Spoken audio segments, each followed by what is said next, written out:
सर्वे भवन्तु सुखिनः सर्वे सन्तु निरामयाः सर्वे भद्राणि पश्यन्तु मा कश्चित् दुःखभाग् भवेत्।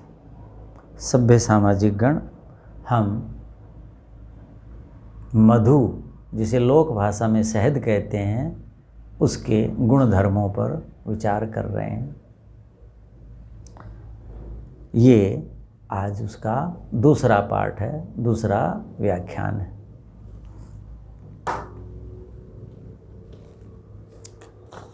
पिछले व्याख्यान में हमने केवल मधु के एक गुण पर ही विचार किया, मधु संदधाति। उसका आपको उदाहरण सहित पूरा परिचय कराया गया। अब आगे आप पढ़ते हैं कि शास्त्र में, संहिता ग्रंथों में जितने भी चरक, जो अग्निवेश कृत है, चरक संहिता, जैसे हम चरक की पुस्तक कहते हैं, सुश्रुत हैं, वाग्भट्ट आदि हैं, तो इनमें मैंने सुश्रुत को लिया है मुख्य रूप से। उन्हीं की बात मैं कहता हूँ। जो कोई बात अलग है औरों की, वो अलग बता दी जाएगी, लेकिन इसमें लगभग वो सारी बात आ जाती है। सुश्रुत को मैंने क्यों लिया कि सुश्रुत जो है वो शल्य चिकित्सा के आचार्य हैं प्रधानतः। काय चिकित्सा के भी बात करते हैं, लेकिन प्रधानतः वो शल्य चिकित्सा सर्जरी के आचार्य हैं। और पिछले व्याख्यान में मैंने आपको बताया ही था कि मधु जो है, शहद जो है, वो शल्य क्रिया के बाद कैसे मानव के लिए उपयोगी है, उसको स्वस्थ करता है। तो वो बाहर से तो स्वस्थ करता है, यदि उसका सेवन करेंगे तो शरीर के अंदर भी जो टूट फूट है, विघटन है, किसी भी प्रकार का जीवन शैली के कारण, चिंतन के कारण है, ऋतु के कारण है, गलत चर्या के कारण है, वो भी कैसे ठीक हो सकता है। तो सोचा कि सुश्रुत जो है उनकी बातें हम ज़्यादा यहाँ लें, और उसी में अन्य आचार्यों की बातें भी आ जाती हैं। तो उन्होंने विस्तार से लिखा।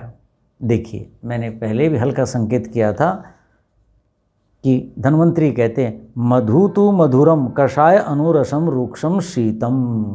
मधु तु, शहद तो कैसा है? मधुरम, मधुर है। ये बात हो गई, सब जानते भी हैं। कषाय अनुरसम, इसका उल्लेख किया था कि शहद जब हम खाते हैं, चखते हैं, तो वो कैसा लगता है? मीठा। लेकिन कषाय रस, अनुरसम, उसके पीछे पीछे कषाय रस होता है मधु के, और उसके बाद आप खाते हैं तो आपका मुख कैसा रुक्ष हो जाता है। इसका मतलब उसमें कषाय रस है। शहद के बाद, मधुर रस के बाद शहद में कषाय रस है, दूसरा रस प्रधान रूप से वो होता है। तो इसी से इसका भेद शुरू हो जाएगा अन्य चीज़ों से। ये कहते हैं कषाय है तो क्या होगा? रूक्ष होगा। मैंने बताया, आप कीकर की दातुन करें, वो कषाय होती है, तो मुख उसके बाद कैसा? रूक्ष हो जाता है। आप मोलसरी की दातुन करें, पत्ता चबाएं, कैसा? रूक्ष हो जाता है। अमरूद है, उसका पत्ता चबाइए, आप देखिए, कच्चा अमरूद खाइए, मुंह रूक्ष हो जाता है। क्यों? उसमें कषाय रस है। तो कषाय रस का कार्य क्या होता है? जो तरलता है, जो स्निग्धता है, जो लिबलिबापन है, उस सारे को वो काट के फेंक देता है, रूक्ष है। तो जो लोग, आपने देखा होगा शहरों में या पढ़े लिखे या जो फैशन वाले हैं जी, सिनेमा से, ऐसी ऐसी चीज़ों से, दिखावे से जो जुड़े हुए हैं, और विशेषकर महिलाएं कि मैं ऐसे लगूं, ऐसे लगूं, वो अपने आप को बहुत पतले रखना चाहते हैं, कहीं मोटापा न आ जाए, ये न आ जाए, आ गया तो कैसे करें। या जो समृद्ध परिवार हैं, या जिन परिवारों में कफ प्रधान शरीर है, उनके शरीर मोटे हो जाते हैं, तो समाज में मुझे लज्जा न आए, या मुझे अपने दैनिक क्रियाकलापों में कठिनाई न हो, भारी शरीर को उठा के काम करना बड़ा मुश्किल होता है। तो सामान्यतया उनको लोग परामर्श देते हैं। क्या देते हैं? ये डाइटिशियन हैं, तो योग वाले हैं, तो चिकित्सा वाले हैं, तो प्राकृतिक चिकित्सा वाले हैं, तो सामान्य लोग क्या कहते हैं कि नींबू के साथ शहद लिया करो, गर्म पानी के साथ शहद लिया करो, ऐसा कहते हैं। वो लोग लेते हैं। क्या है? तो शहद क्या है? रूक्ष है। और रूक्ष जो चीज़ है, मैंने बताया, रूक्ष चीज़ क्या होगी? जो चिकनाई को खींचेगी, चिकनाई को हटा देगी, चिकनाई को सोखेगी, कम करेगी। तो शहद का सेवन करेंगे क्योंकि वो रूक्ष है तो शरीर के अंदर जो मांस है, जो मेद चर्बी है, स्निग्धता है, उसको वो सुखाएगा, कम करेगा। अब इसी के बाद आगे आता है, मैं बता दूं, रुक्ष के साथ ही लिखा लेखनम। लेखन किसे कहते हैं? जो रुक्ष चीज़ होती है वो लेखन होती है। शहद क्या है? वो लेखन है। जो उसमें क्या है? रुक्ष है। चना जो है वो रुक्ष है और चने में कषाय रस ज़्यादा है, जो में थोड़ा कम है, तो वो भी क्या है? वो लेखन है। लेखन का मतलब आप अन्य भाषा में समझें तो जैसे मकान पे पुताई चल रही है और उसके ऊपर रेगमार लगाते हैं, आपने देखा होगा कि जहाँ थोड़ा ऊंचा नीचा है, कुछ है, वो हट जाए। या लकड़ी का मिस्त्री छील दिया और उसके बाद रंदा मारता है, या लकड़ी पे जो पॉलिश करते हैं तो रेगमार लगाते हैं, खरोंच, अर्थात जो उबड़ खाबड़ है वो समतल हो जाए, जो उभरा हुआ है चिकना हो जाए, इसका भार कम हो जाए।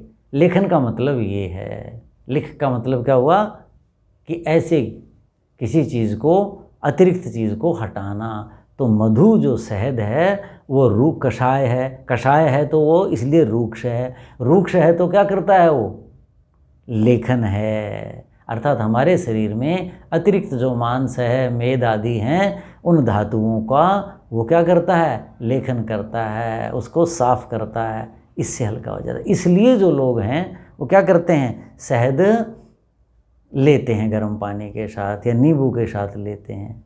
लेकिन यहाँ प्रसंग आ रहा है तो मैं बता दूं कि शहद जो है वो गर्म पानी के साथ नहीं लेना चाहिए।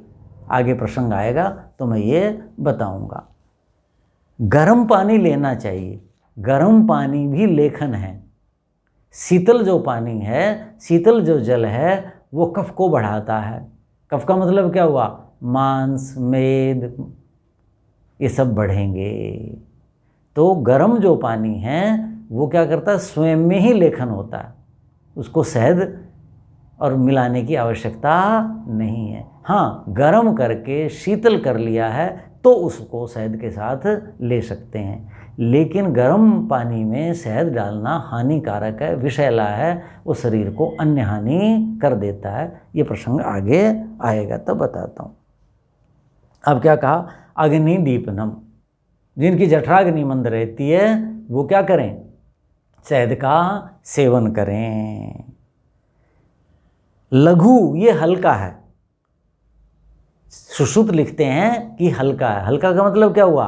पाचन में हमारे जठराग्नि को भार नहीं लगता इसका। ये गुरु नहीं है, ये लघु है।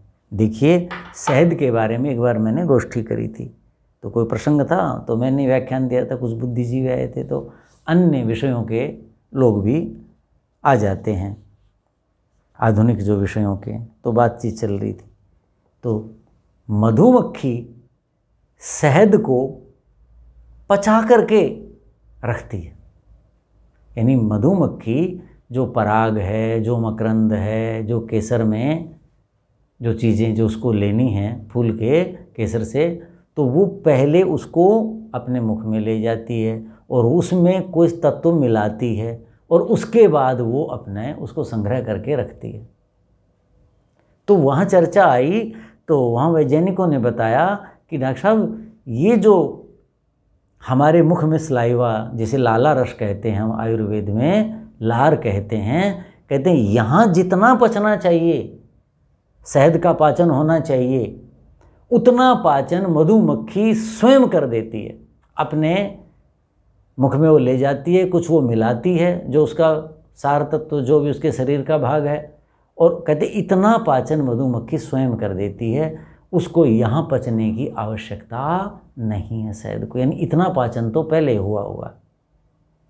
देखिए अब आप, तो इसीलिए कहा ना कि ये लघु है, अर्थात हमारी लाला ग्रंथि में से जो स्राव होता है, जो लार निकलती है, वो शहद खर्च नहीं करता, इतना पाचन पहले हो जाता है। तो इसलिए यहाँ आचार्य इतना लिखने के बजाय आचार्य ने क्या लिख दिया सुश्रुत ने कि लघु, ये हल्का होता है। वर्णम, रंग को निखारता है। किसको निखारता है? रंग को। कुछ लोग आपने देखे होंगे, सुने होंगे, हैं ऐसे लोग जो सौंदर्य के प्रति जिनका ज़्यादा रुझान है, विशेषकर जो महिलाएं हैं वो शहद चेहरे पर लगा लेते हैं। तो शहद क्या करता है? रूक्ष है। रूक्ष है तो जिनकी तैलीय त्वचा है, जैसे ऑयली स्किन कह देते हैं, उसका ओपन हट जाएगा और बाहर से धूल मिट्टी जो चिपक जाती थी वो नहीं होगी। कुछ हमारी त्वचा की जो कोशिकाएं मृत हो जाती हैं, गिरती रहती हैं, या इनके अंदर जो धूल मिट्टी कण कार्बन जो भी जम जाता है वो हट जाएगा तो वो और चेहरा साफ हो जाएगा। तो क्यों होगा? जैसे उपटन बनाते हैं ना, जो और चने के आटे के, विशेषकर बेसन कहते हैं, बेसन की अपेक्षा छिलके समेत जो चना है उसका बनाना चाहिए। उसके अंदर और ज़्यादा कषाय रस होता है और उसको साफ करने की सामर्थ्य ज़्यादा है, बेसन में इतनी नहीं होती। तो ऐसा करेंगे तो वो क्यों है? वो भी कषाय रस है, रुक्ष है। तो इसलिए ये त्वचा पर लगाया जाए, मुख पर लगाते हैं तो त्वचा का रंग निखरता है, इसके मैल साफ होते हैं। ये तो मोटी सी बाहर की बात है। लेकिन मैं जो यहाँ जानना चाह रहा हूँ, आचार्य जो कह रहे हैं, क्या कहते हैं? वर्णम। वर्ण का मतलब क्या होता है? केवल मुख का नहीं, सारे शरीर का। इसका मतलब शहद का सेवन करना चाहिए। सेवन के बाद जो रस बनेगा, रक्त बनेगा, जो मांस मेद त्वचा के बनेंगे, वो जो त्वचा है पूरे शरीर की, उसका जो रंग है वो अच्छा होगा। ये तो जो अपने बच्चों को स्वयं हैं जैसा प्रकृति से मिला है रंग, उसमें और परिष्कार करना चाहते हैं, वो शहद का इस रूप में प्रयोग कर सकते हैं। बल्यम, बल देने वाला है वो, तो ठीक है, मधुर रस है, बल देगा।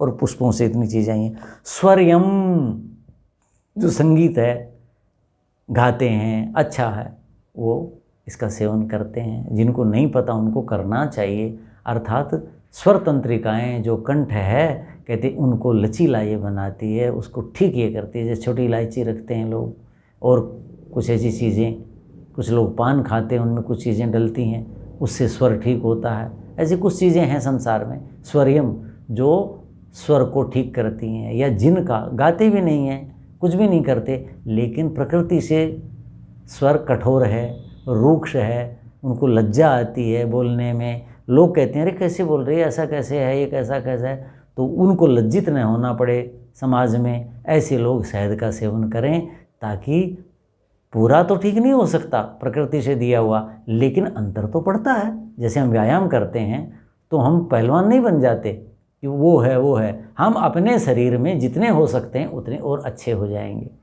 दूसरे से तुलना नहीं कर सकते। तो इतना अंतर है। ऐसे ही शहद का सेवन करेंगे तो जो उनका कंठ स्वर कर्कश है वो कुछ मधुर हो जाएगा। सुकुमारम, सुकुमार है, इसका सेवन करेंगे, त्वचा पे लगाएंगे। किसी के पास अतिरिक्त है तो और ज़्यादा लगा सकते हैं शरीर पे, तो शरीर कोमल होगा। और सुकुमार का मतलब क्या हुआ? केवल शरीर नहीं, जैसे कुमार हैं, कुमार अवस्था के जो बालक बालिकाएं हैं, देखो वो देखने में अच्छे लगते हैं, स्पर्श में अच्छे लगते हैं, उनकी वाणी अच्छी लगती है, उनकी चेष्टाएं अच्छी होती हैं। तो सुकुमार का मतलब क्या है? कुमार अवस्था की जो भी चीज़ें होती हैं एक मनुष्य में, कुमार अवस्था में, ऐसे गुण शहद के सेवन से मनुष्य में आते हैं। हृदयम, हृदय को अच्छा लगता है। और कैसा है? संधानम, कैसा है? ये बता ही चुके, शोधनम बता चुके, रोपणम, वाजीकरणम, जो युवा हैं, गृहस्थ हैं और संतान की सभी को आवश्यकता है, सृष्टि का नियम है, उस व्रत का पालन करना होता है, धर्म भी है सृष्टि को आगे बढ़ाना। उसमें किसी की रुचि नहीं हो पाती प्रकृति से, चाहते हुए भी कोई ऐसी शरीर में तत्व की कमी है, तो ऐसे लोगों के लिए वाजीकरणम, अर्थात उनकी ये रुचि बढ़ाएगा, शरीर में वो सामर्थ्य पैदा करेगा जिससे संतान प्राप्ति की जा सके। संग्राही, संग्राही पहले व्याख्यानों में बहुत आया है, अन्य अन्य विषयों में। संग्राही किसे कहते हैं? एक होता है सर, सर का उल्टा। सर का मतलब क्या हुआ है कि किसी का पेट कठोर रहता है, आंतें कठोर रहती हैं, जिसे हम कोष्ठ कहते हैं आयुर्वेद की भाषा में, वो मृदु नहीं है। मृदु होता है वो सर होता है, अर्थात बहुत आसानी से या जल्दी से पेट साफ हो जाता है। संग्राही का मतलब क्या हुआ कि जिनको बार बार सोच नहीं जाना पड़ता, समय पर ही जाना पड़ता है, अर्थात जिनकी छोटी और बड़ी आंतें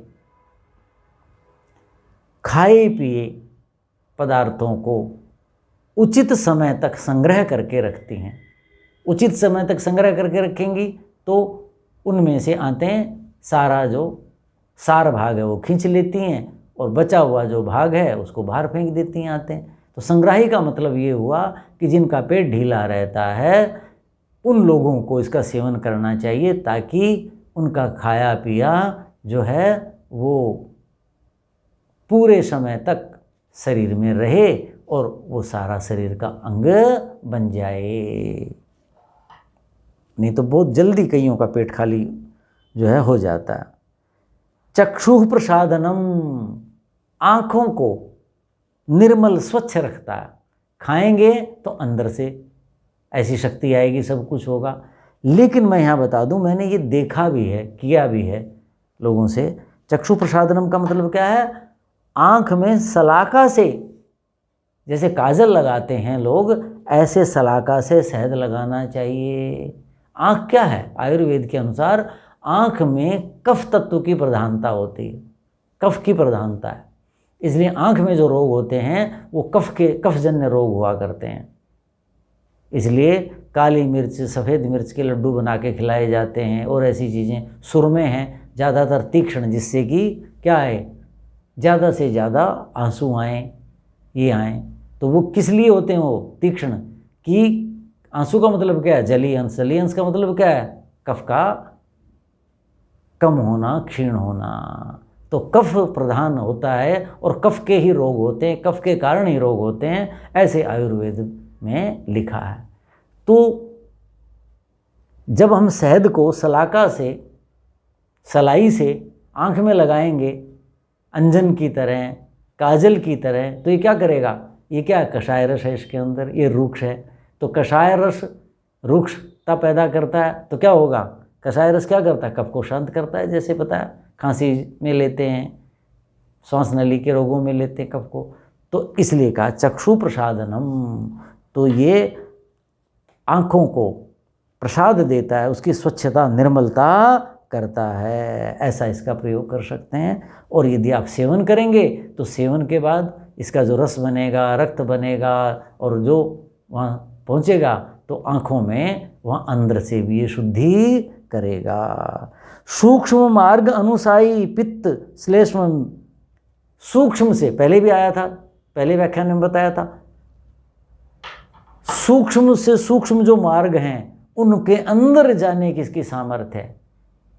यानी कितने एक के बाद एक के बाद एक के बाद एक ऐसे अंदर शरीर में सिराएं और पतली और पतली और पतली, लसिकाएं, पता नहीं क्या क्या, बहुत पतली जो दिखाई भी नहीं देती, ऐसे ऐसे जैसे वृक्ष की जड़ें होती, मोटी, फिर पतली, फिर पतली, फिर पतली, आखिरी कोशिका तक जो इतना सब कुछ जा रहा है वो उन्हीं के माध्यम से जा रहा है। तो उन सब में पहुंचने की इसकी सामर्थ्य है। पित्त श्लेष्म मेदो, पित्त को भी शांत करता है। क्यों करेगा? कषाय रस पित्त को शांत करता है, और रूक्ष है और शीतल है। कषाय और शीतल ये दो गुण हैं, तो ये दोनों गुण पित्त का शमन करते हैं। और कषाय रस है और रूक्ष है तो कफ का शमन करते हैं। ये बात आपको पहले बता दी। मेद चर्बी का ये चर्चा आ चुकी लेखन में। ये है मेह, मधुमेह जिनको हो जाते हैं, मेह का मतलब वर्षा, अर्थात किसी भी प्रकार का, किसी को शुक्र में भी हो जाता है, अर्थात जिनके मूत्र से शरीर की जो सातवीं धातु है वही आने लग जाती, कईयों को विपाक ठीक से नहीं हो पाता, तो वो शुक्र में कहलाता है। मधुमेह जिसमें मधु मधुर रस जो आपने खाया पचता है नहीं, शरीर का भाग बना नहीं, वो निकल जाता है। तो मेह किसी भी प्रकार का मेह है, अर्थात शरीर के अंदर जिसको अंग बन जाना चाहिए था वो पदार्थ मूत्र मार्ग से जो निकलता है उसको मेह कहते हैं। तो उसमें भी ये लाभदायक है।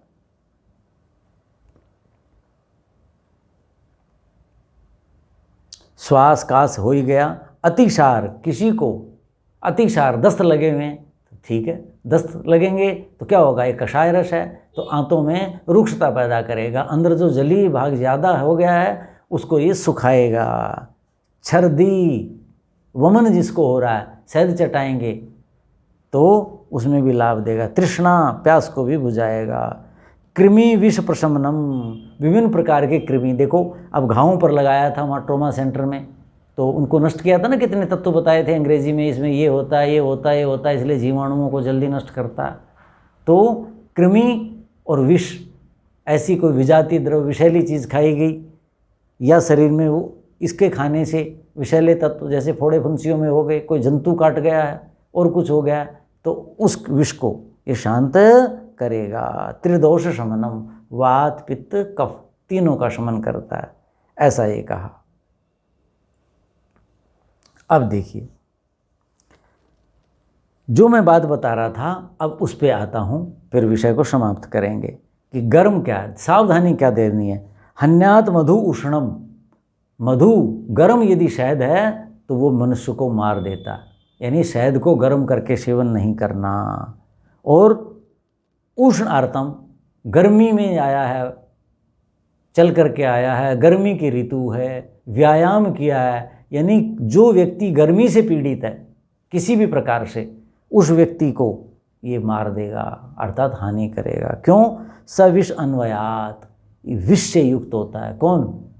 शहद। वो पंक्ति मैंने यहाँ लिखी नहीं, वहाँ चरक लिखते हैं कि विष क्यों है, कहते हैं मक्खियाँ स्वयं विषैली होती हैं, इनके अंदर विष होता है, काटती हैं ना, छोड़ती हैं, और ये देखकर तो करती नहीं कि मैं केवल इसको गेंदे से या गुलाब से या चमेली से इकट्ठा करूं, इनको तो ऐसे पुष्प भी मिल जाएंगे जो विषैले हैं तो उनका भी ये संग्रह कर लेती हैं।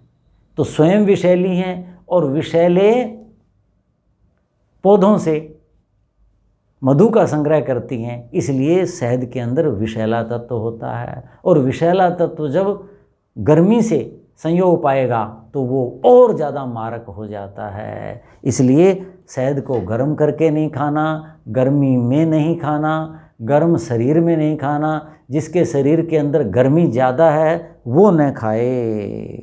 उष्ण विरुद्धते सर्वम, मैंने बताया था भी पीछे कि गर्म पानी में जो पीते हैं इसका मतलब पानी में उष्णता है, गलत है। सर्दी में है, गर्म दूध में डाल करके और आप दूध में लेना चाहते हैं शीत ऋतु में, वो भी हानिकारक है, उससे भी बचना। यानी शहद को गर्म से बचाना है, मोटी सी बात। गर्म नहीं करना, गर्म शरीर में नहीं लेना, गर्म वस्तु के साथ नहीं लेना, ये कहा। उष्ण विरुद्धते, गर्म जितनी भी चीज़ें उनके साथ इसका विरोध है। सविष अन्वयात, क्योंकि विष का इसके साथ संयोग है, ये कहा। अब क्या कहा? थोड़ा लेना है शहद। कितना लेना है? कम मात्रा में लेना है। क्यों? अब धन्वंतरी ने तो ना सुश्रुत ने तो कहा था लघु है, लेकिन चरक कहते हैं कि ये गुरु है। वातलम गुरु शीतम, वो लिखते हैं वायु कारक है। तो वायु कारक क्यों कहते हैं? क्योंकि ये रूक्ष है तो वायु भी कर सकता है। तो ये कहते हैं कि ये गुरु है और रूक्ष है और कषाय है और शैत्य है, शीतल है, इसलिए अल्पम हितम मधु, मधु थोड़ी मात्रा में हितकारी है। क्यों? कि गुरु ये भारी है, क्यों? ये रूक्ष है, ज़्यादा लोगे रुक्षता ज़्यादा पैदा हो जाएगी। कशैला है, कशैली चीज़ें बहुत कम खाई जाती हैं, बहुत कम खाई जाती हैं। सबसे अधिक हम क्या कहते हैं? मधुर रस खाते हैं, फिर अम्ल खट्टी, फिर लवण, और कटु तिक्त कषाय ये तो बहुत कम खाते हैं। मिर्च कितनी कम खाते हैं आप देखिए, नीम कितना तिक्त, और कषाय आपको बताया अमरूद का पत्ता देखिए कशैला होता है, वो कषाय रस होता है। तो कहते हैं ये शीतल होता है, इसलिए थोड़ा खाना ही अच्छा है, ऐसा चरक का ये सिद्धांत है। अब किस ऋतु में शहद खाना चाहिए? मैंने बताया गर्म में नहीं, अथवा ग्रीष्म ऋतु में तो खाना ही नहीं है, बिल्कुल भी नहीं खाना। तो खाना कब है? लिखे हैं कि अभी वर्षा ऋतु आरंभ हो रही है, तो लिखा है पान भोजन संस्कारान प्रायः क्षुद्र अन्वितान भजेत। जो वर्षा ऋतुचर्या है, यूट्यूब पे हमारा जो लेक्चर है वहाँ मैंने ये बात बताई हुई है, लेकिन केवल शहद का इसलिए बता देता हूँ। वहाँ चरक लिखते हैं वर्षा ऋतु में आपका भोजन पान संस्कार क्या होना चाहिए?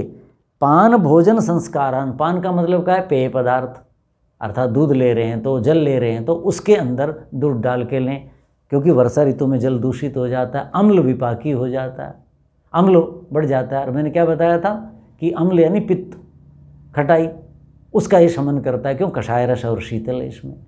और वर्षा ऋतु में जल ही अम्ल विपाकी हो जाता है, उसका पाचन ही अम्ल होता है, ये स्थिति हो जाती है। तो जल में डाल के लेंगे तो जल के दोष नहीं होंगे, और वर्षा ऋतु में जो अम्ल के दोष होते हैं वो नहीं होंगे आपको, इसलिए आचार्य ने लिखा होगा। तो कहा पान भोजन, ऐसे भोजन में भी आपके जैसे दही खा रहे हैं, मान लीजिए वर्षा में दही खाना चाहिए, लिखा हुआ है वर्षासु दधि शस्यते, तो आप शहद डाल के खाइए उसको, तो आपको दही में जो अभिसंधि आदि हैं, विकार हैं, वो नहीं होंगे। या दही हल्का सा खट्टा हो गया और उससे जो पित्त होने की संभावना है, यदि शहद आप डाल के खाएंगे तो आपको दही से जो पित्त होना था, दही गर्म होता है, वो विकार नहीं होंगे। संस्कारान, संस्कार का मतलब क्या हुआ? संस्कार किसे कहते हैं? गुणाधानम संस्कार है, दोषमार्जनम संस्कार है। गुणों को बढ़ाना, दोषों को दूर करना, इसका नाम संस्कार है। तो आप अपने शरीर में और ज़्यादा गुण बढ़ाना चाहते हैं तो संस्कार का मतलब क्या है? शुद्धि भी हो सकता है। यहाँ आचार्य का आशय क्या है कि हम स्नान करते हैं तो स्नान से पहले जो मुख्य मुख्य अंग हैं उन पे शहद का थोड़ा सा लेप कर लें पानी मिला करके, तो सफाई हो जाएगी। वर्षा ऋतु में बहुत जल्दी शरीर दूषित होता है, पसीने से भीग गए और कुछ हो गए, ऐसी जगह काम किया तो रोग नहीं होंगे।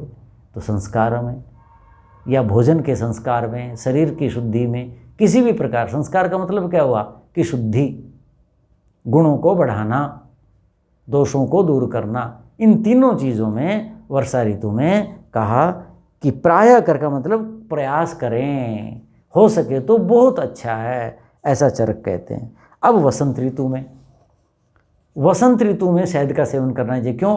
वसंत ऋतु में कफ कुपित होता है, हेमंत और शिशिर में संचित होता है, और वसंत ऋतु में सूर्य की जब किरणें तेज हो जाती हैं तो वो कफ पिघलता है और कफ के रोग होते हैं। प्रायः देखोगे छोटा मोटा बुखार आने लगता है, तो उस समय यदि आप शहद का सेवन करेंगे तो कफ कुपित नहीं होगा, अर्थात तो सम अवस्था में रहेगा। सम अवस्था में रहेगा तो शरीर रोगी नहीं होगा। तो उस ऋतु में इसका सेवन करना चाहिए। तो मान्य सज्जनों, मोटी मोटी जो बातें जीवन के लिए आवश्यक हैं शहद के विषय में, उनकी मैंने चर्चा कर दी। विस्तार से बहुत बातें बताई आचार्यों ने अलग अलग प्रसंगों में, लेकिन जो हम कर सकते हैं उनकी मैंने चर्चा कर दी। तो शहद का जो चिंतन है, विचार है, यहीं हम समाप्त करते हैं। ये दूसरा व्याख्यान आज समाप्त होता है और विषय भी आज हम समाप्त करते हैं। ओम शांति शांति शांति। ओम।